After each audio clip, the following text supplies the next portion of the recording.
Fellow countrymen, now at the expiration of 4 years during which public declarations have been constantly called forth on every point and phase of the great contest, which still absorbs the attention and engrosses the energies of the nation. Little that is new could be presented. With high hope for the future, no prediction in regard to it is ventured.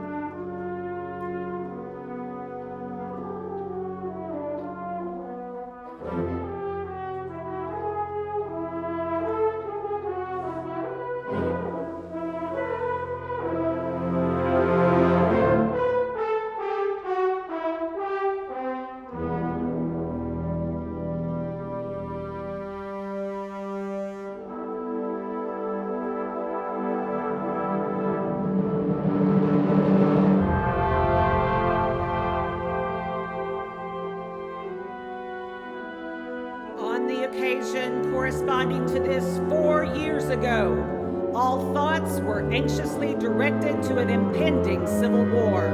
All dreaded it, all sought to avert it.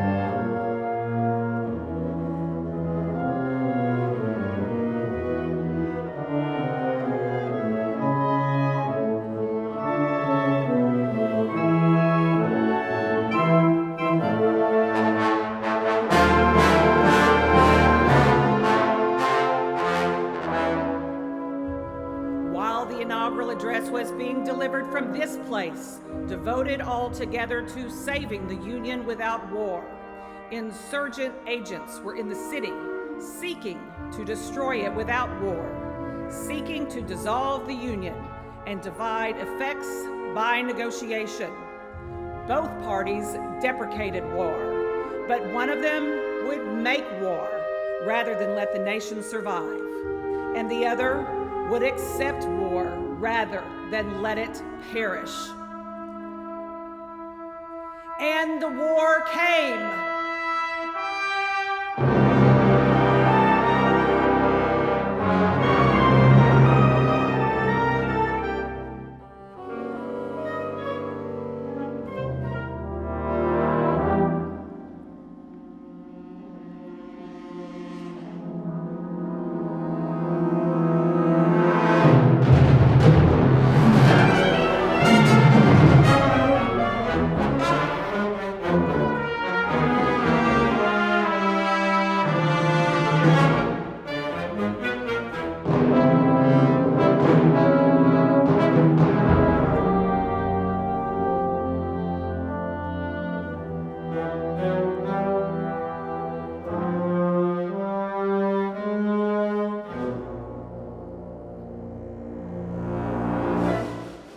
Neither party expected for the war the magnitude or the duration which it has already attained.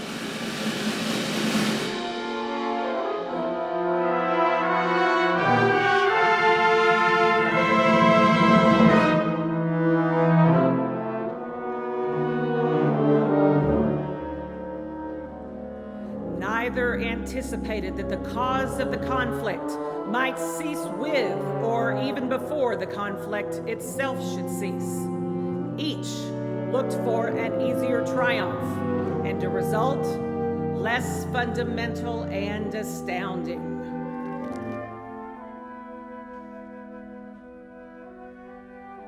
Both read the same Bible and pray to the same God, and each invokes his aid against the other. It may seem strange that any men should dare to ask a just God's assistance in wringing their bread from the sweat of other men's faces. But let us judge not, that we be not judged. The prayers of both could not be answered. That of neither has been answered fully.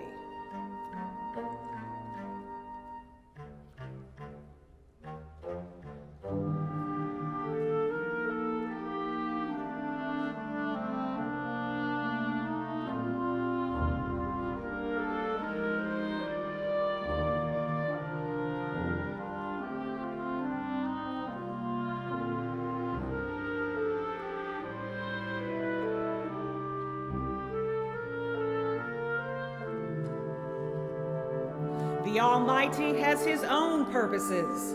Woe unto the world because of offenses, for it must needs be that offenses come, but woe to that man by whom the offenses cometh.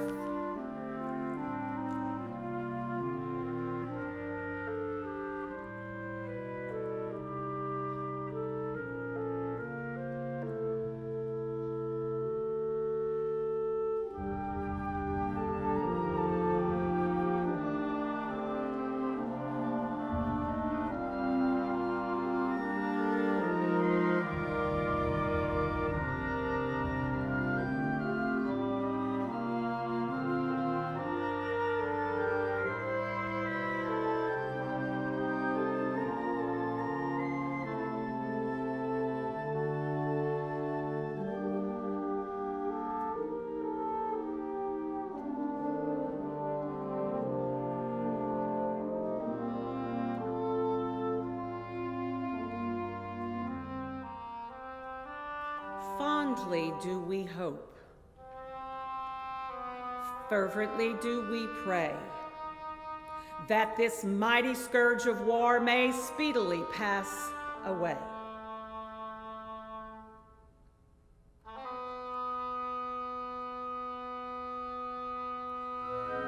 Yet if God wills that it continue until all the wealth piled up by the bondsman's 250 years of unrequited toil shall be sunk, and until every drop of blood drawn with the lash shall be paid by another drawn with the sword, as was said 3,000 years ago, so still it must be said.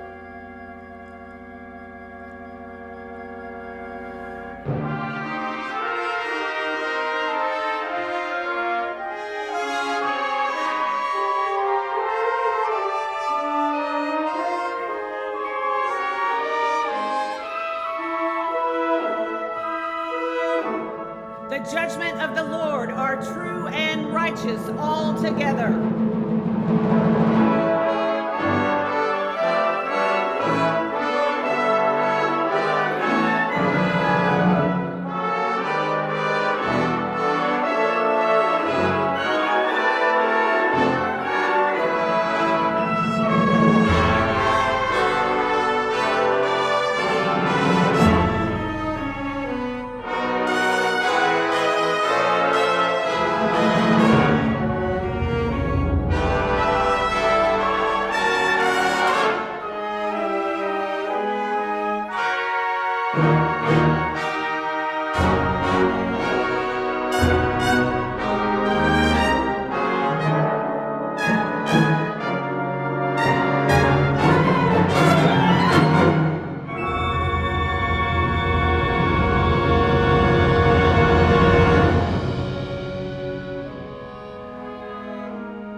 With malice toward none, with charity for all, with firmness in the right, as God gives us to see the right.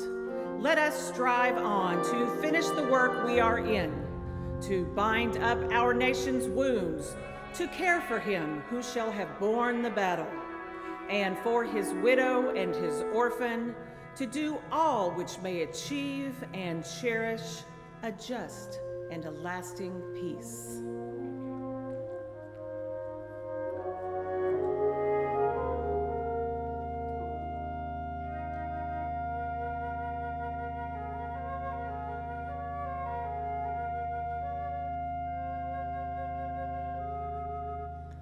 a just and lasting peace among ourselves and with all nations.